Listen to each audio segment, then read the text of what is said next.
Okay, welcome to the Stanford Digital Economy Lab afternoon book talk with Professor Sandy Pentland and Cade Metz from the New York Times. I'm Christy Coe, and I'm going to do a short introduction for our speakers and some brief housekeeping for all of you. So Cade Metz is a technology reporter for the New York Times and the author of Genius Makers, the Mavericks Who Brought AI to Google, Facebook, and the World, the story of the people, ideas, and companies behind the rapid rise of artificial intelligence. At the Times, he covers AI, driverless cars, robotics, virtual reality, and other emerging areas. I'm going to have him introduce Sandy in just a minute. For this book talk, we encourage questions, but we're going to ask you to hold your questions to the end. And when you have one, please raise your hand and we'll make sure to run a mic to you so that the online audience can also hear your questions. If you are on the Zoom audience, please use the Q&A function in Zoom. I'll be monitoring the Q&A, and I'll try to get as many of those questions answered as I can, but usually we get sort of more questions than we can, so I may sort of take some liberties in grouping questions so that we kind of get as much done as possible. And so I think that covers my piece of it. And so I'm going to hand it over to Cade, and you can introduce our book talk.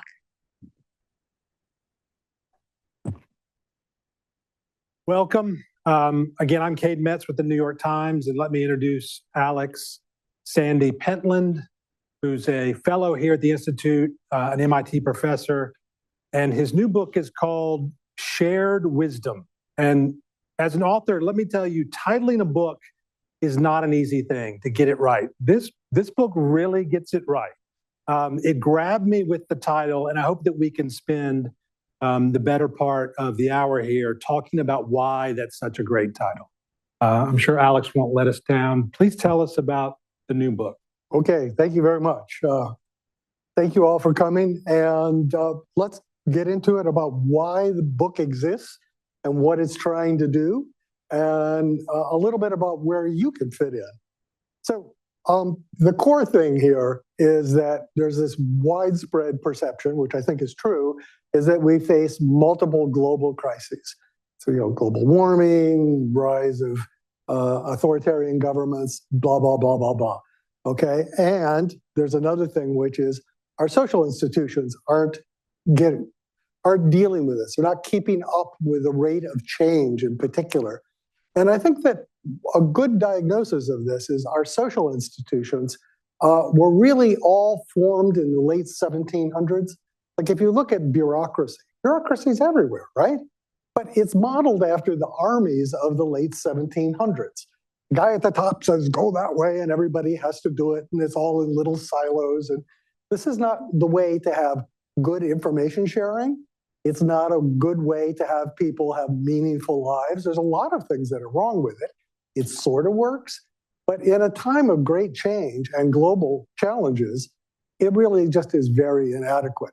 So we need to think about how can we reorganize ourselves to be more agile, to be something that really serves what we need as a human race, and not just something that's ossified from possibly centuries ago. So that's the key question in the book, is how can we improve our social institutions? And as Cade said, the title is Shared Wisdom. And the reason is that collective action, us doing things together, depends on shared wisdom. So we have to all more or less agree on what's going to work to get everybody to go in the same direction. That's what that says. And the title Shared Wisdom is a little bit controversial. So for instance, it's not the way that quantitative social scientists would talk about this. They would talk about various sorts of much harder, like facts and things like that. Steve Pinker's new book is talking about, it's what everybody knows about what everybody knows, is talking about shared knowledge. That's much closer, and it drives a lot of the social dynamics in our societies. But I want to get a little bit more fine-tuned here, because it's not just knowledge, it's knowledge about what to do, and at least a broad consensus that this is a good thing, that will never work, we should watch out for this one. Some notion of how we should run our societies. And that, in colloquial terms, in many terms, is called wisdom. For instance, Pope Francis has a new book called Sharing Wisdom. The motivation? There are things you can learn from other people and other generations. Absolutely true. And that's really sort of the notion of shared wisdom. And I think what we need is we need social institutions that promote that sort of coherence and collective knowledge about what are good things to do, what is going to work out, and how can we do it. So really what the book about is a design document for re-engineering society. If you believe that everybody should be served by our social institutions, that they should be agile, that they should be able to address global problems, then we need to re-engineer things. And the question is, how are we going to design our new institutions that are capable of this? Well, the sort of core insight that goes along with this, is this working? Oh, there we are. It's being slow, sorry. Sort of core insight that goes along with this is that our society and the way we think is not just about facts. That would be a sort of traditional machine learning way to sort of think about it. It's about stories. And stories are not just something that Disney produces. These are things about, oh, A happened and then B happened as a consequence of that. Could be, oh, we went over there and we found more food. We went over there and a lion chased us. These are functional things that have to do with actions.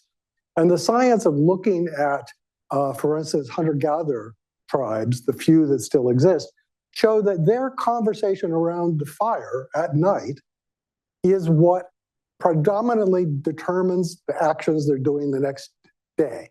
So for hundreds of thousands of years, we've used stories about what's happening to figure out a consensus about what to do. Now, that's not just a technical solution, that's a socio-technical solution. It's a culture of conversation that happens at a particular time, a particular place, and there's formats for it. And it's not just about the short term, because in these groups, for instance, particularly in the Aboriginal groups in Australia, we can date some of their stories by things like it was an asteroid impact or a volcano. And some of these stories are 7,000 to 11,000 years old. Some of the stories predate global sea rise. They predate the end of the Ice Age. That's amazing. And what they do is they define the culture. They're the who we are stories. And those are critical to getting consensus about collective action. Indeed, you can look at other sort of inventions that I think should be thought of as cultural inventions. So the rise of civilization had to do with cities. Why did that happen? When they originally started building cities, they were terrible, right? People like died quickly and there was disease and couldn't grow enough food. But they were places that were far more innovative, and very quickly life expectancies increased. You got lots of new technologies. And the same is true of cities today. Cities are messy, dirty, expensive, but they have lots of opportunities, lots of innovations. And you can see this even at a fine grain. So for instance, if you look at specific neighborhoods, if those neighborhoods talk to lots of different neighborhoods, they're almost always neighborhoods that are growing economically. There are places where the kids grow up successful. If you look at neighborhoods that are poor and only talk to other poor neighborhoods, those are places that are prone to crime. They generally don't change their socioeconomic status, and the kids rarely grow up successful.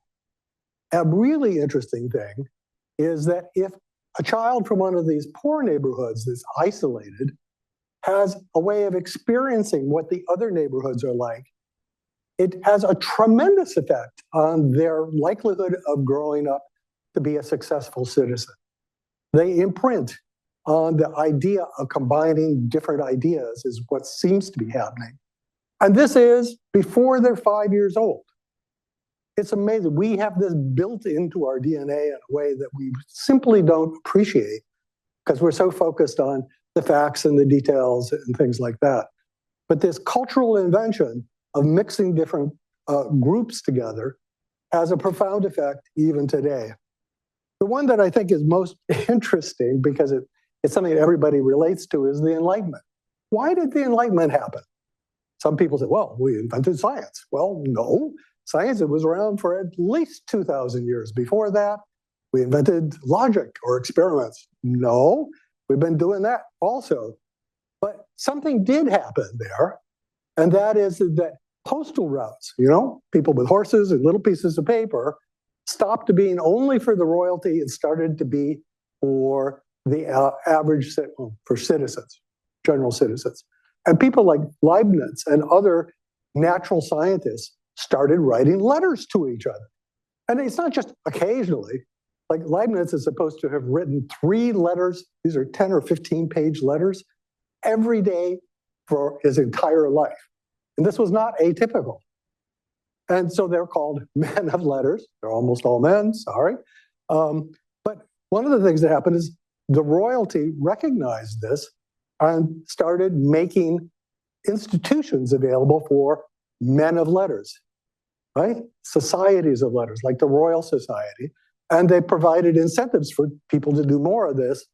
And that collision of ideas from different people and the spreading through these letter writing and other sorts of formalities is, I think, what kicked off the Enlightenment, all the innovation, all the social change. And we need to do something like that today if we're going to address these global challenges. So now we have AI, and it's complicated, it's changing very quickly. We also have the internet, we have blockchain, we have 5 other different things. Can we use these tools to build a new Enlightenment? That's really the design question. So it's not a question about can we build frontier AI, it's a question of can we become more productive, more creative in our ideas? And can we use these tools as a cultural invention to be able to make our societies more flexible, agile, and productive? Not in the dollar sense, but in the idea sense. Now, we have tried this. So back in the late 50s, the name AI got started as a way of scaring the military so that the military would fund research. It's a true fact. And there were some great successes. Optimal resource allocation was one of them, won a Nobel Prize in economics. It was a way of modeling society so that you could get the best results. However, that didn't work out so well. The Soviet Union adopted it famously, and it was one of the things that contributed to their eventual dissolution. Because things change. You put these equations in there, they change, they're not exactly right. Where do you get the numbers? What do the numbers really represent? Unusual things happen, long tail distribution, edge cases.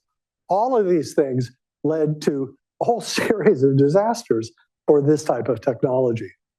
So about a generation later, people said, well, no, it's not like equations of economics. It's going to be rules of thumb by famous managers. It's expert systems. But what that led to was people building these systems, which we use everywhere today, but they're very uniform. You apply for a loan, it's the same no matter what community you're part of. Now that's bad because different communities are different, have different needs.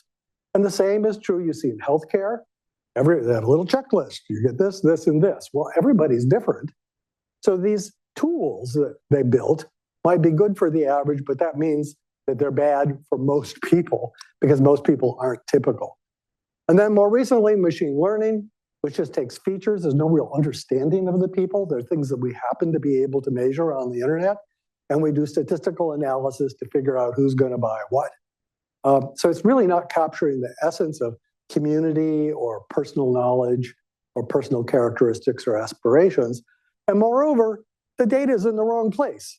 The data is in the hand of big companies and not in the hand of the citizens, so that they don't exercise sufficient control over it. And the question really is, can we do better than that? And I think that the answer is that we can. The reason I wrote the book is because to do better, you have to have a North Star. You have to have a design idea that you're heading towards. Even if you fall down and you don't do it 27 times, that's okay. If you're headed in the right direction, you might get there. If you don't have a North Star, if you don't have a design, you're for sure not going to get there. So that's the idea. The core problem in many of these things is that we have an insufficient model of human society and of people. we think of people as rational individuals. And I don't have so much trouble with the rational thing. I have a big problem with the individual thing because people are influenced very heavily by social structure. Danny Kahneman, who Nobel Prize economics, estimated that 95% of all the actions we take are due to the surrounding culture and seeing other people being successful at that action. I don't know if that's true or not, but it gives you an idea of how strongly influenced we are. And in machine learning, you see those sorts of strengths in many ways. It's really the case that we are influenced by the people around us, and it makes sense. Because if you can see 100 people trying things, and it works out really well for 90 of them, it's probably a good thing to do. So it's a way of sampling and gaining more data is to use the culture around you.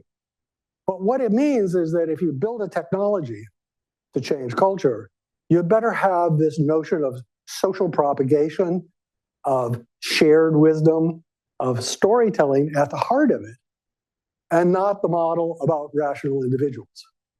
Because almost everything you do, many of the problems we see are because we didn't take account of the social context of what we're doing. So we need tools that can help us with this process that don't replace the people, but help us be better at what we want to do, which is share stories, meet people who have interesting stories, talk with each other, and come to things that we can all live with, which is that sort of shared wisdom, things we think work as a society.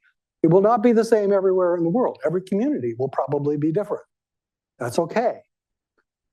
So here's 3 areas where I think AI is useful.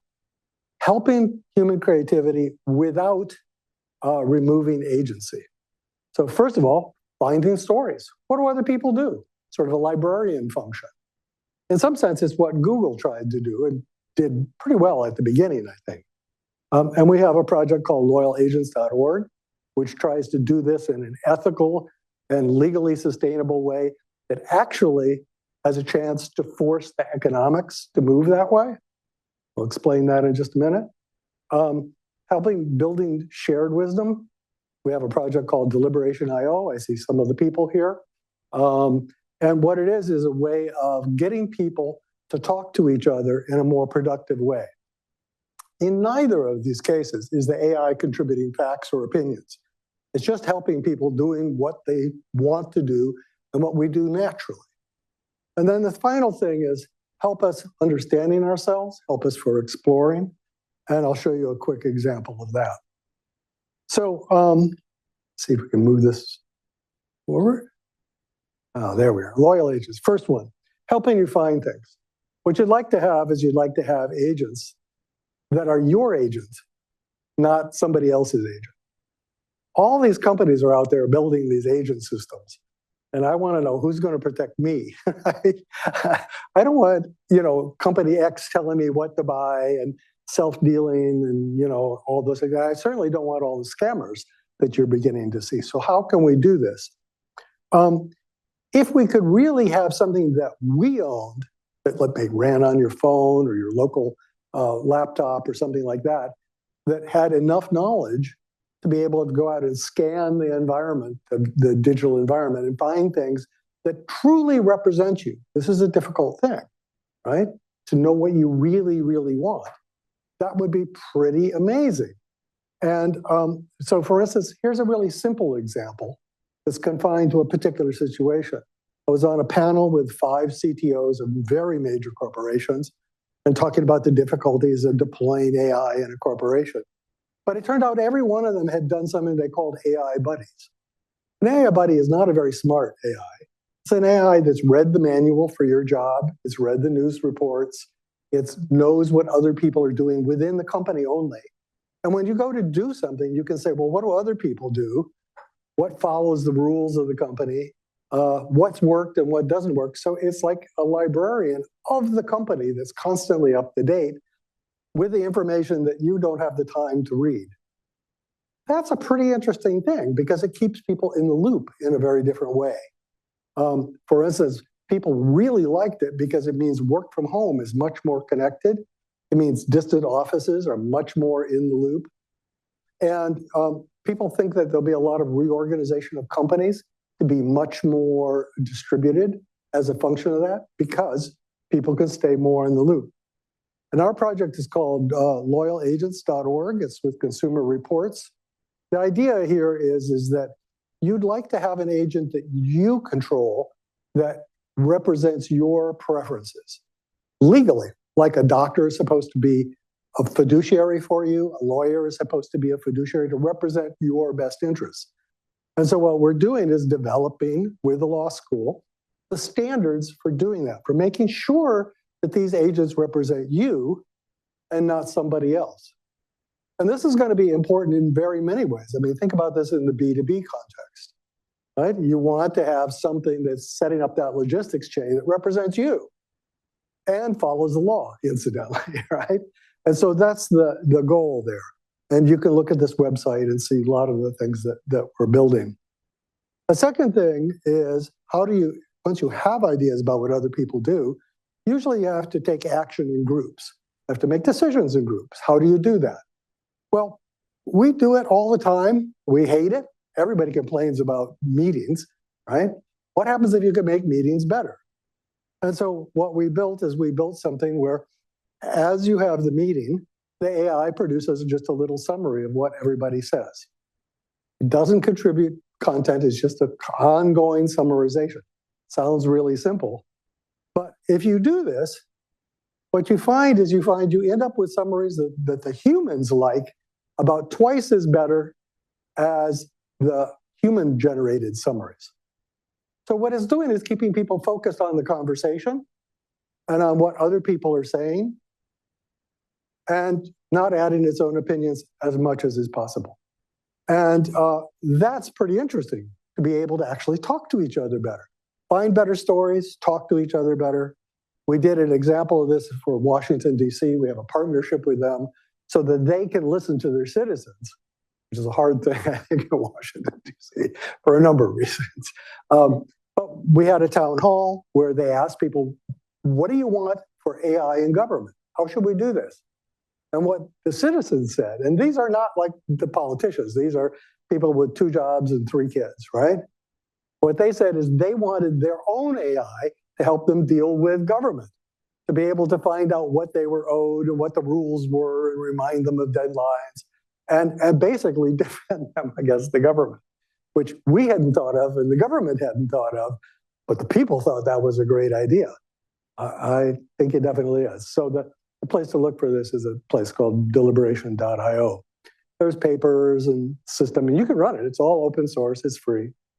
Let's see if we make this move forward again. Oh.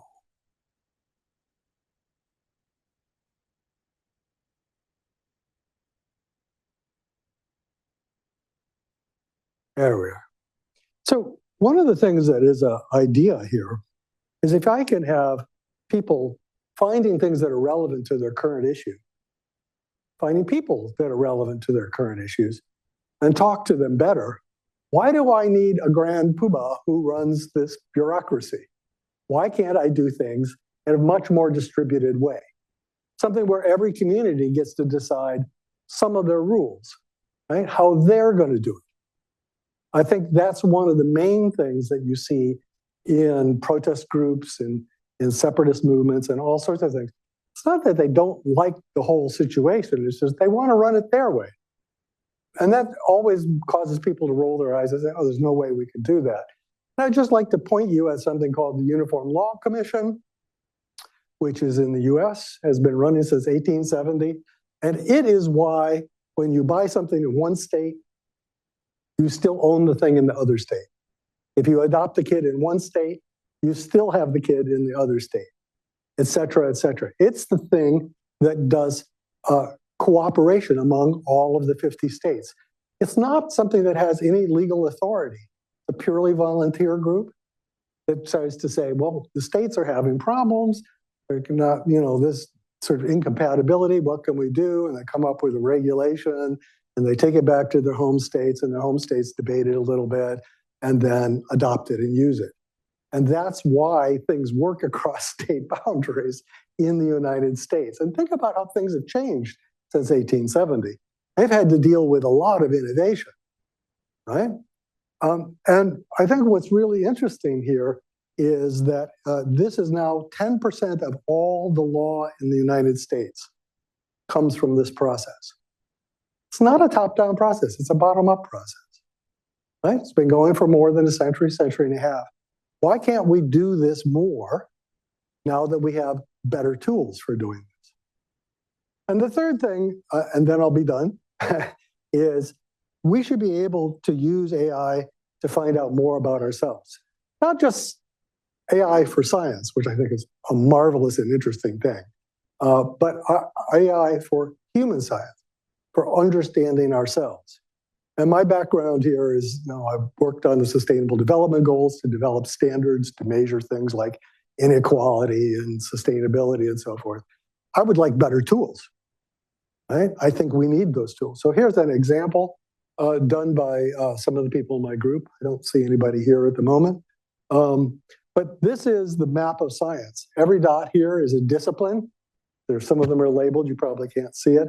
And there's little lines between them, which are when the discipline actually references somebody else in another discipline, okay? So this is the amount of cooperation of storytelling between the different disciplines. And if you look at it, you'll discover there are places where nothing's going on. These disciplines are pretty close to each other. They have some of the same vocabulary, but they just are ignorant of each other. And it turns out that those holes, the places where we're not talking to each other, are the most important things in science. If you look at papers that eventually end up filling those holes, they are hugely more impactful, measured by citations, than something from a famous person or something that was the hit of the moment. They last and last and last. So it's predicting out, you'll notice, 20 years. It's saying where impact is. What's even more interesting is that other things that have this citation structure, like patents have to reference other patents. You can predict what patents are going to be most important and what areas are going to be most important. Not 20 years, but certainly 10 years in advance. And you can even do the same thing with law. Where are there going to be controversies in law? Because law has to cite each other too. Pretty interesting, right? We should be able to use that to manage ourselves better.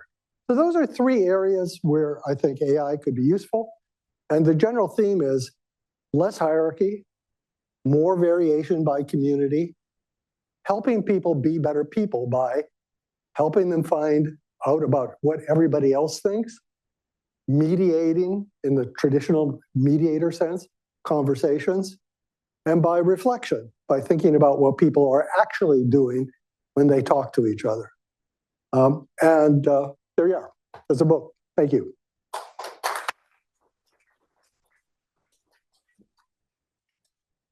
So you talk about this culture of conversation storytelling, which has driven our societies for millennia. If you lose that, what does our society start to look like? What is missing specifically if we don't continue to foster that type of culture? Where do things go wrong? Well, I think you end up more like sort of this, logical little robots all in their own little container, right? A little echo chamber. People often say, well, gee, we're just going to logic this out to find the solution.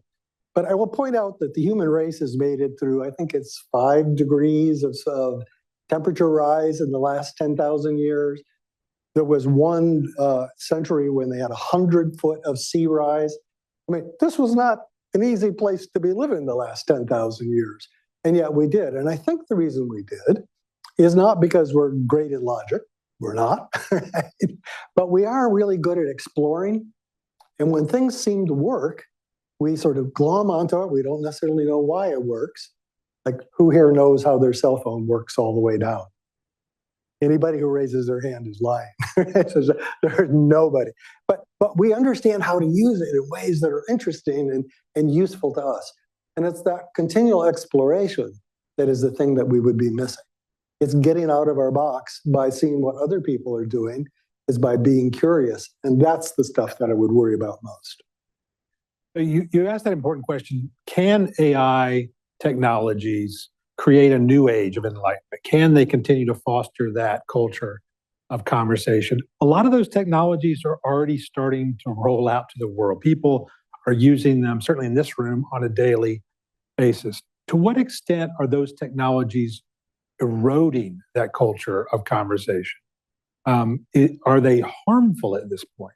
So I think that the concept that started a lot of this, and I think still frames it, is the notion of human agency. Does this technology take away the decision-making power of the human, or does it aid the decision power of the human? If it's taking away the decision power, then it begins to erode on this notion of exploration. It becomes really quizzical to say human-centric. What does that mean?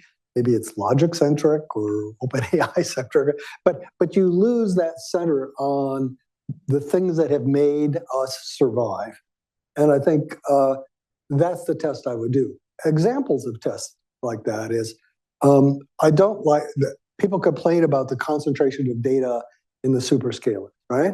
And fair enough, but why is that bad? Privacy, well, sure, yeah. The part that I really don't like is that it gives them the ability to make decisions for us in a way that removes our agency. You either do it or you don't do it. This is the story. This is the life you live in. So now it's putting you in these sort of conceptual prisons to suit them and not suit you. One of the things about the loyal agents, which I did not go into too much, is that this is the Consumer Reports. Consumer Reports is a group of about 8 million people who put in a little bit of money every month to be able to come up with a collective assessment of how good products are, what are scams, what sort of health insurance is, to help them through through their life. And the interesting thing is they control the data. They control the conversation. No company sponsors that. It's assessing and holding companies accountable. Now imagine that all those people in Consumer Reports had agents that could search the web, try different things, share insights with each other. Then finally you get this cooperative that has as much power and much data as the superscalers, hyperscalers, right? That's the vision. And I think, like for instance, we put this forward at the last G20 meeting in India, and there was a lot of enthusiasm about this. People don't like the hyperscalers around the world. They would like to have cooperatives, the way we did, credit unions and agricultural banks and things like that, where we can come together and amass enough power of data, power of AI, to be able to really hold our own in that competition. Another thing we've all lived through is the cell phone revolution. We all spend so much time on our phones. I have 2 children who spend an awful lot of time looking at their phones as opposed to interacting with other people. Regardless of how good your technology is in this respect, if you're always looking at your phone, do you really lose something if you're not talking to someone in the real world, if you're not sharing those stories the way we're doing now? Yeah, I think that we really do lose things. And, it has to do with addictive algorithms and things like that. It also has to do with the poverty of the information on the phones, in the sense that the things that you see are not about your community. They're about like things that you can't control, what they're doing in some other place. I get you all fired up, but frankly, there's not much you can do about it. On the other hand, if you knew that one of your friends was doing something interesting, and maybe you don't know which friend even, right? But here's another idea in your community, that would promote sort of talking to people to discuss whether it's good or not. So it's something that promotes community rather than removes community. And I think that's an example of something that you need to get the monetary incentives right to make that happen. But I think that we probably can through these sort of cooperative type things. Cooperatives, like for instance, just an example, if you look at Facebook, they have these groups now. That's the dominant thing. Did you know that groups on Facebook almost always correspond to physical activities between people? What they're doing in the group is they're coordinating the basketball game or the trash pickup or something like that. And that seems to be a much more friendly thing to the human storytelling. And so things like that, this is how Facebook's making money right now, right? And so it's possible, right? But we need to be much more aware of it, maybe encourage it in various ways, including legal. Is there a generational divide there? Do people our age see where this needs to go, and maybe younger people don't see it, or is there not that divide? I think there certainly is a divide, but an interesting thing now is that we see these little companies that are being set up, and San Francisco is a great example of this sort of thing. Little companies, AI enabled, they're like building huge things that used to take hundreds of people, but it's only 6 folks. But they still get together and talk to each other all the time because that sort of excitement of doing things together is really valuable to humans. It makes humans feel better. We were talking before we began about the sort of non-linguistic signals about this is good or bad or whatever. You get to have that much more rich communication. And so most of the startups in San Francisco actually get together in like a little room and do stuff, even though they're playing on their computers and making money or whatever. Right? There are the distributed companies, of course, but I think that people like to be with each other. It's still the case, at least the last time I checked, that if you look at the venture capital community, the successful investments are within 30 miles of the venture capital office. Why? Well, because it promotes like driving over and having a coffee and talking. And there's no other reason I can think of that being the case. With the most advanced AI systems we have today, these large language models which drive chatbots, they're at this point learning literally from all the English text on the internet. Right. That's more information that I can wrap my head around that you can't, anybody in this room can individually. So it's analyzing a vast amount of information and can draw on that in an instant. But what is it missing? If you look at this as a backdrop and all those things, and you make a great case in your books as to why this has been so, this storytelling, communal way that we live is so important to our society. What pieces of that are missing in these models today? When people power up their phone and start to use these things, where are the holes? Well, there's a couple things. One is that this is just language. We only use language when other things aren't available to us. So, for instance, the nonverbal communication, our knowledge about the physical space, the things we've seen that didn't ever remark on. So it's missing all that, and that's what people like Faculty Lead are building her company on. That's what Jan LeCun is leaving Facebook to go build. It's something that has a broader range of knowledge. But I think the other thing is that the LLMs today are built off of all the conversations just thrown in a heap. A lot of conversations aren't things that I find interesting or I don't think are true or whatever. What I want is the things that are relevant to my communities. Right? I do certain sorts of research. I want to know what they're talking about. I live in a particular place. I want to know what's going on in my neighborhood. Those are the conversations that are beneficial to me and promote action. And they're not called out in any significant way in these tools. There's no way to have something that's like a local information source. You can sort of do it with prompting, but it's not really the right sort of thing. So I would hope, and I actually expect, that you'll see the age of LLMs sort of evaporating a little bit, and you'll see other sorts of reasoning built on top of them. They're good for understanding language and nuance, absolutely. They're not good for knowing human context. One of the interesting things about the loyal agents idea, right, is that it can have access to all your data because it's not sharing data. So it can know you talk about this in this place and with those people And so it can be much more relevant to you because you control the data. And it can sort of gossip with other people about strategies you have for meeting people, strategies you have for staying out of trouble, things like that. So you can get that sort of shared wisdom across these data agents that are owned by the people. And that's the sort of vision I'd like as a North Star.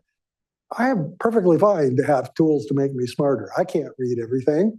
I can't talk to everybody. So I want somebody to help me with that sort of AI buddy type thing. I don't want to be sharing my data, and I want it to be relevant to me and what I do and not anybody else. And that's sort of the North Star here, right?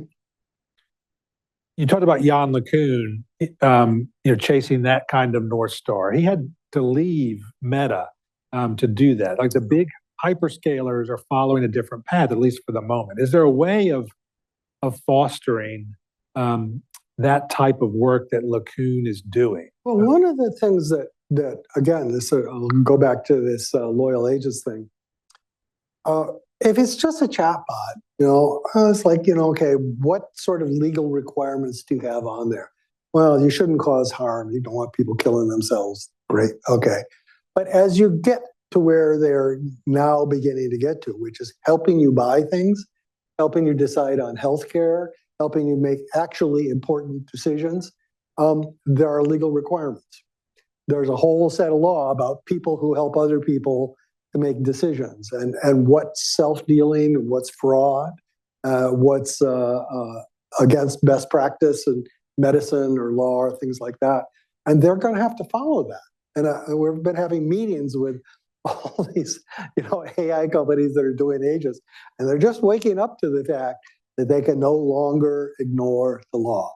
And they'll have to be, I'm serious, right? And if they're going to start doing things like that, they're going to have a certain ethical and legal standard, or people are going to sue the pants off them, right? And I'll be sort of at the first of the line there, along with a number of other people. And boards of directors are talking about this. So it's not just, oh yeah, no, we're talking. The boards of directors, duty is to avoid liability, large-scale liability. And this could be large-scale liability. So they're paying attention to it. The other thing is, every time you buy something electrical, it has this little thing on the cord that says UL. So that's a not-for-profit called Underwriters Laboratory, which was set up for the insurance companies, actually, the underwriters, to make sure that electrical design didn't electrocute you. Okay. I think you'll see the same thing in AI. When it's something that interacts with either a human or a B2B sort of a thing, you're going to have certification that this thing meets certain standards. And you're beginning to see that in certain countries, like Singapore has some stuff like that. And I work with a couple of other countries that are really, they've gotten it. They say, look, there's a Wild West out there. We can't really have a Wild West. We've got to have a certain standard of behavior that is familiar to people and they can make good choices, because otherwise there's going to be widespread fraud and bad things will happen and so forth. And interestingly, it's places like China which don't have to have a discussion about things that does that. An interesting little factoid is the book has been licensed by the largest state-owned publisher in China. So apparently it makes their cut. I don't what that means. You can make up your own story about it, but they thought it was interesting. And I think it's just for these reasons, is they don't want to erode the social structures that they have. Right. And you can sort of argue whether that's good or bad, but they want to have AI that works, but they don't want to have it undermine the human structure. Another important part of a culture of conversation, storytelling, is trust. We talked about this earlier before we started. In centuries past, where did that trust come from? How did people decide who to listen to in a certain situation as opposed to others? Because that's the way that we work. How did that work in the pre-computer age, so to speak? And then maybe we can talk about how we gain that trust in the future. Well, we did an experiment in a community back when cell phones were pretty new. We gave everybody a cell phone, so they were psyched, right? And we told them what we were going to do is we're going to ask you lots of questions, and we're going to pay attention to who you talk to and where you go, right? That's the data. You get to see it, and it's all anonymized, but we're going to spy on it, okay? So, okay. And they were psyched. It was okay. What we found is that if you talk to somebody and then later they talk back to you, and you had that sort of back and forth, that correlated nearly perfectly with people's rating of trust in each other. And the way to think about that is, if I talk to you, then obviously there's something in this for me. I'm getting some information, whatever. And if you come back and talk to me later, then there's something in it for you. And if we have something that's valuable between us, that's something that if it goes on a little while, that engenders trust. Because, I like to say, trust is I have your back. It's not that I'm reliable. It's that, like think about back in the day when you were buying, if you were buying groceries and you showed up and you didn't have the money and the grocer said, oh, don't worry, just do it next week, right? The grocer's trusting you, right? It's because you have this relationship and they know that it's an extended relationship and they're willing to just on the spot say, oh, I trust you to come back. That's the sort of model that I think is prevalent. It's not the only way trust happens, but. So then how does that translate to AI systems? In the wake of ChatGPT's debut, so many people did not realize that these things got things wrong. That they, in some cases, made stuff up, the hallucination phenomenon. Some people are more aware of that now. Lots of people are not.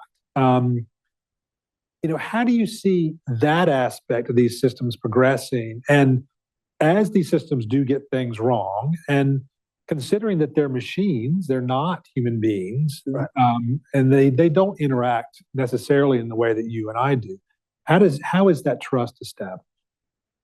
So in a case like that, there's two things. One is this attempt to have frontier models, which speak every language known to man, et cetera, et cetera. That makes them more prone to hallucinations. When you get things that are much more finer tuned to particular processes, and things that use RAG, so that's finding things, actual sources that are relevant, bringing them up, and then summarizing that, have much lower levels of hallucination. So people are working on it. They understand that this is a problem, but an equally big problem is that they will sort of get off and recommend things that are crazy, right? They have soft edges. So they'll get into things of recommending things that are illegal or immoral or whatever if you push them just at the wrong time. And I think that that's trust in the sense of reliability, not in the sense of having your back, right? And what I see that people are beginning to build little structures around the LLM that says, okay, well, this is what the LLM said. Is this legal? Is this ethical? Because you need something to speak, sort of as the lawyers do, something that's deterministic, something that will give you the correct answer every single time, and provably so. And so that's not an LLM. And it's not, right? These are not deterministic systems, but they're still at the core of what you're describing. Yeah. So is that an issue long term, particularly, as we talk about agents, which is where so many companies here in the Valley, so many researchers at universities are pushing towards these systems that can not just say something, not just give you information, but take action. Right. Actions happen in steps, right? So many of the things that are promised involve not one action but 10 actions. Jan LeCun talks about this. If you take 10 actions, that's 10 chances for the system to make a mistake. Is that a barrier to the type of thing? It's worse than 10 chances. Right. It keeps compounding. It keeps compounding, right? And so now you're talking about having whole environments made up these things. Guaranteed bad stuff will happen. Just absolutely guaranteed. And can be arbitrarily bad too, not just a little bad, because they don't have that sort of human context to do things with them without the little boxes around them. a thing that's related to this, which people don't talk about enough, is these agents are always backward looking. They're things that have already happened. So, they go back and says, well, what was the social moray about gender, for instance, 3 or 5 years ago? Well, that's what's in your LLM. So you're not going to have progress in a direction that you might want because it's reflecting the past, being the stick in the mud.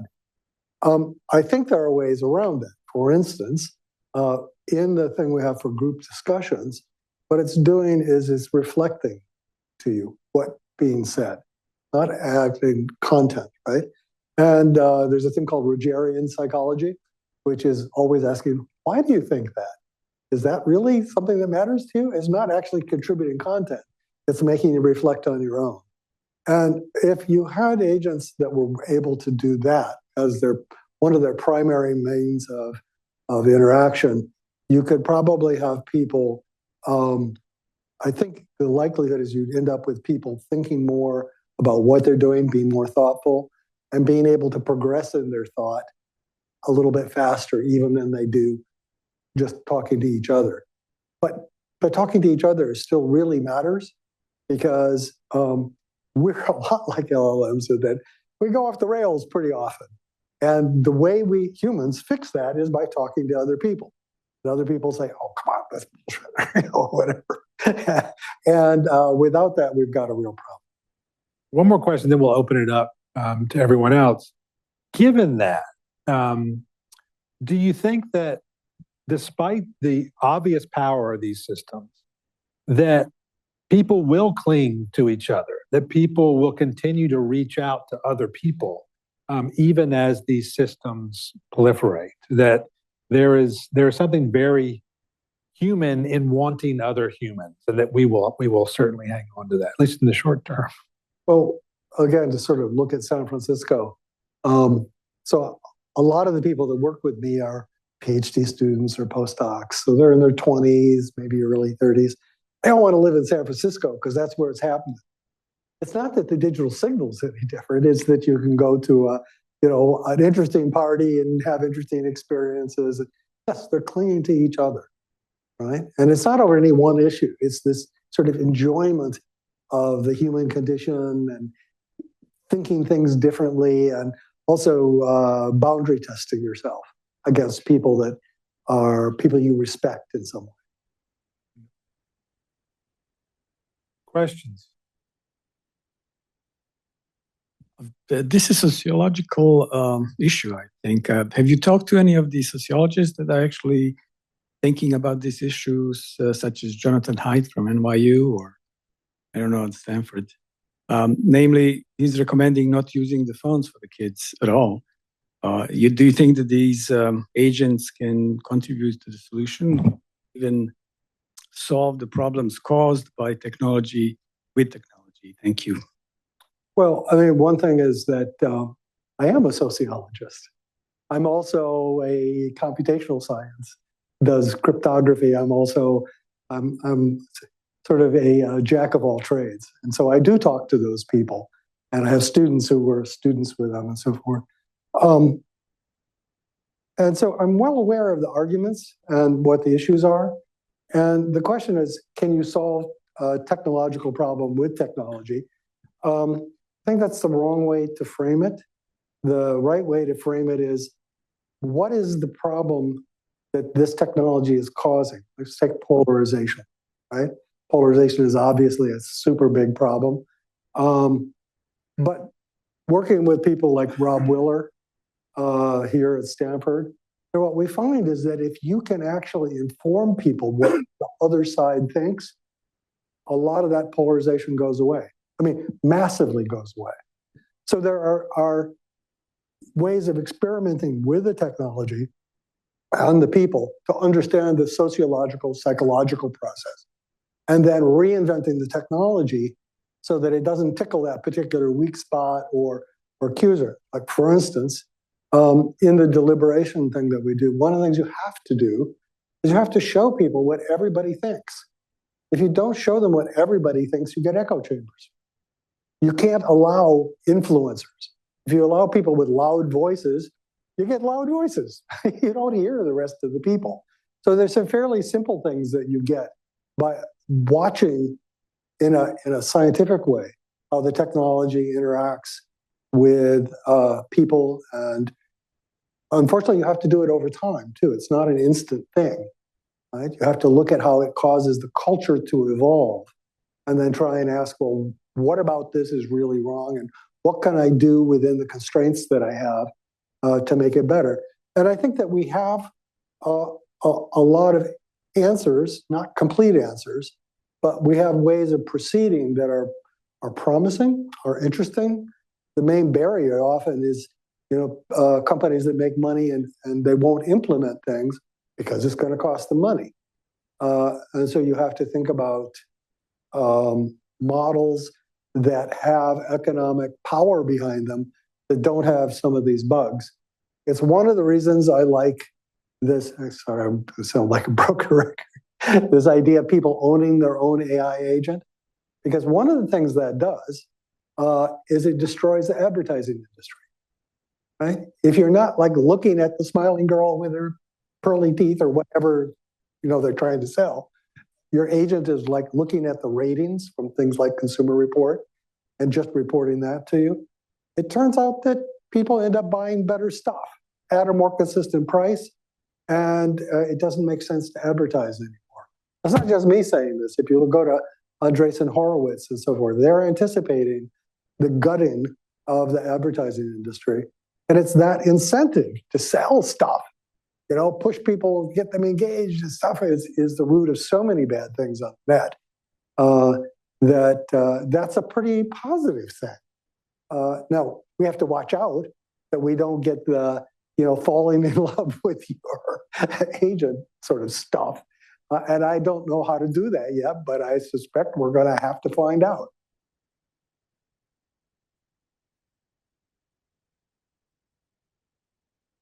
Thank you so much. I was curious about trust, and I think there's so much potential in AI and how it can help us in society. But what about like as video gets better and better, and like photos and everything become harder and harder to tell what's real and not, like if like in our justice system, if someone commits a crime or is framed for a crime and you just can't tell, or we just can't tell anything anymore what's real and what isn't real. Like how do we overcome that?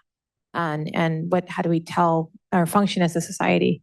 So the traditional way people have done that is through identity and reputation. 1,000 years ago, when you went from one town to the next, you had a letter of introduction signed by a couple people back in your hometown that said, you're this person, blah, blah, blah. And there were many other situations where the history of what the person did mediates how people take what they do.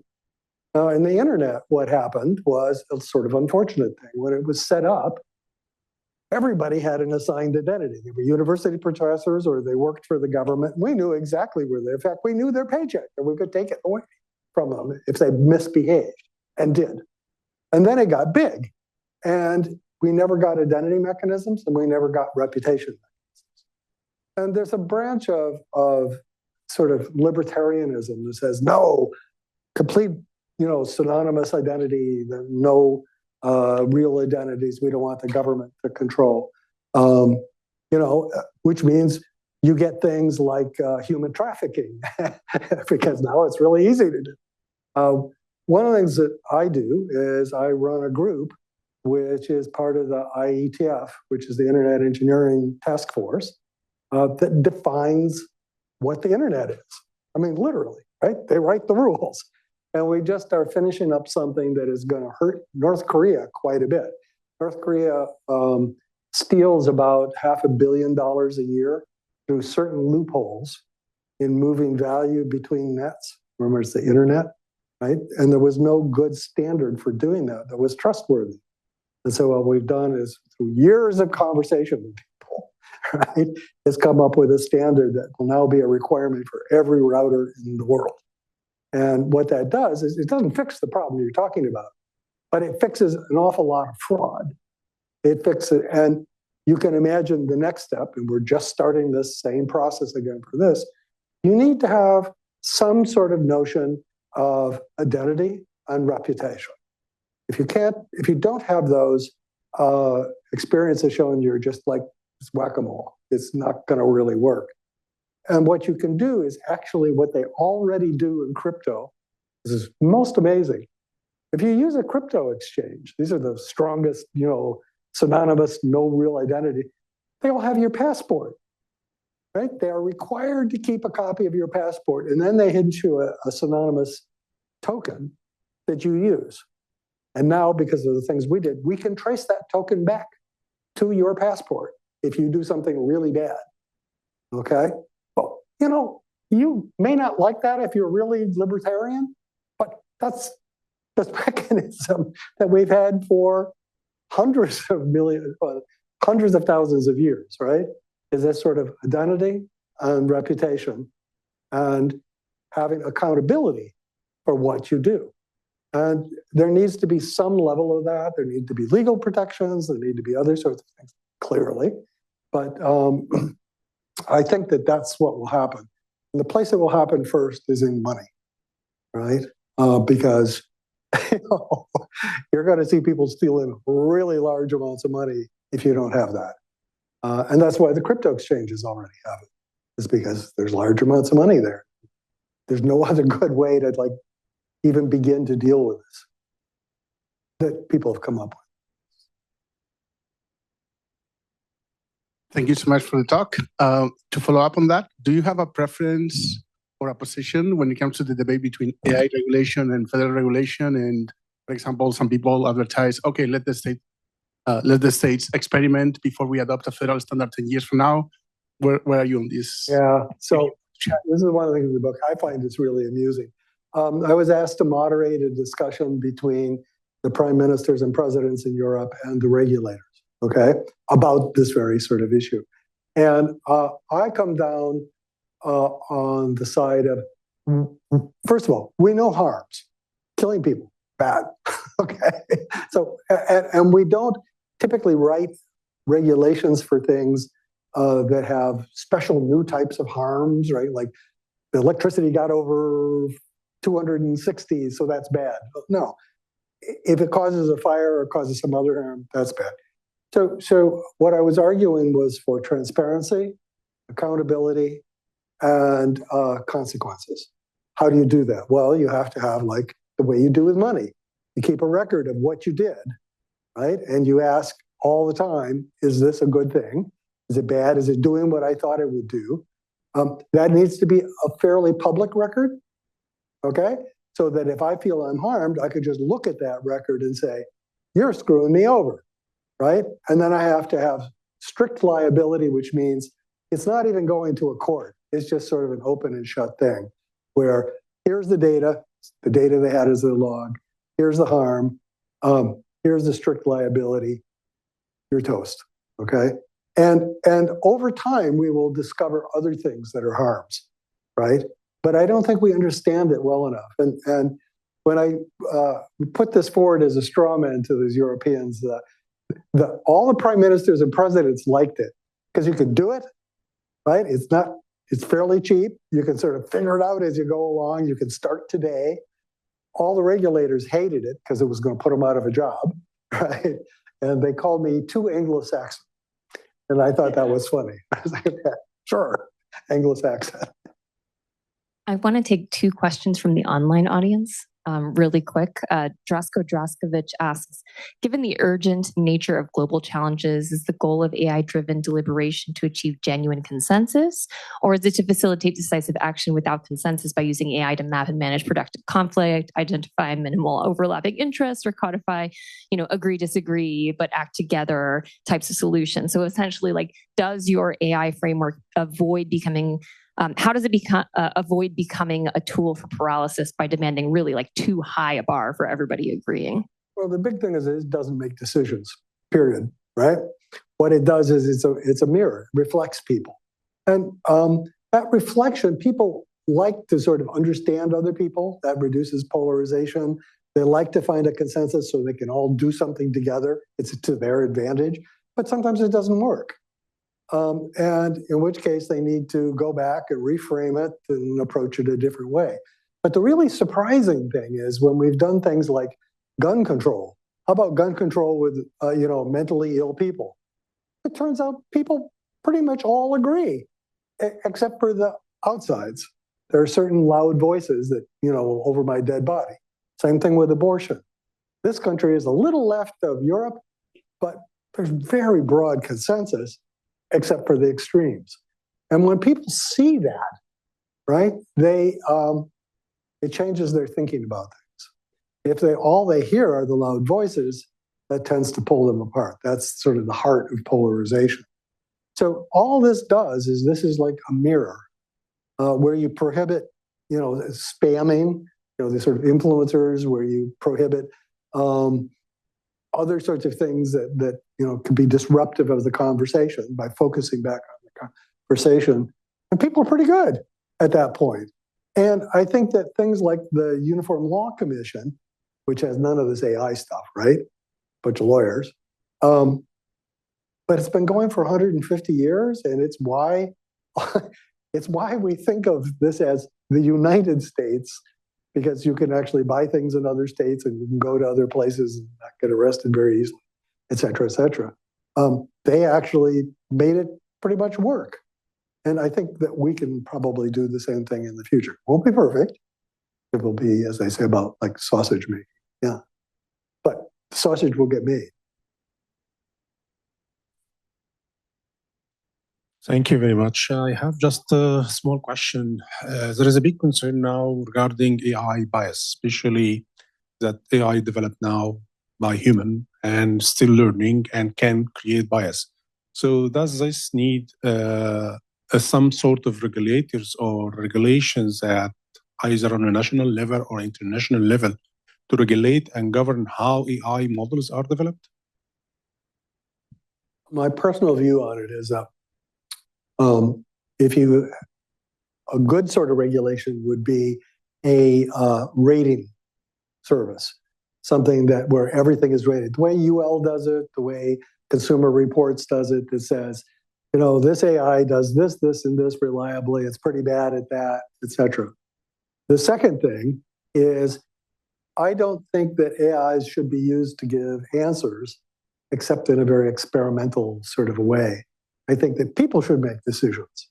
And, let's imagine you're in a group, okay, and you got some people, and the guy on your left says some crazy thing. Does that hurt you? No, you think that guy's crazy. So if the AI is the next one over and it says blah, blah, blah, and it turns out like it's biased, you still have the option in all the context to make decisions about it. Now, I understand that it could be subtle about how it does that, but that's what rating is about, right? It's like we do this with cars, we do this with medical things, what percentage of answers are good, what are they good at, what are they not good at? In some cases, you want bias. So for instance, most other countries want to have sovereign AI. What does that mean? Well, that means they want their cultural biases built in, right? Different cultures are different. I'm sorry, it's just the way it is. And things that they think are fine are things we're going to find not happy, and vice versa. So those are biases, right? And some of them are good and some of them are bad. If you make it public, so it's very visible, I think that will go a long way towards applying pressure. If you also make it something where there's strict liability, strict and immediate liability, you can point to it and say, oh, see this thing here? It's discriminating against women. Here's the data. Bam, right? Not some big law case that's drawn out, but something that just, yep, that's it. There we are. Right? That's the sort of legal auditing and accountability you need to have. Okay, I think we are over time. So thank you all. Cade, did you have any other final thoughts that you wanted to share before we wrap up everything? I did have one small question on the back of that last one, which was so good. Some people promote the idea of an unbiased AI. Is that even worth talking about? That assumes that there's truth, right? I mean, a wonderful little factoid is one of faculty at MIT went back and looked at fact checkers during the great fact checker wars. Turns out that fact checkers agreed with each other about as much as they agreed with the general public. So what does that say about truth and the facts? And I think it's a real morass. And the other thing is things that were true 20 years ago are not true anymore, right? Because we're more enlightened, or maybe we've gotten biased in a different direction. I don't know. Come back in 20 years, we'll find out. There you go. Thank you so much. Yeah. Really enjoyed it.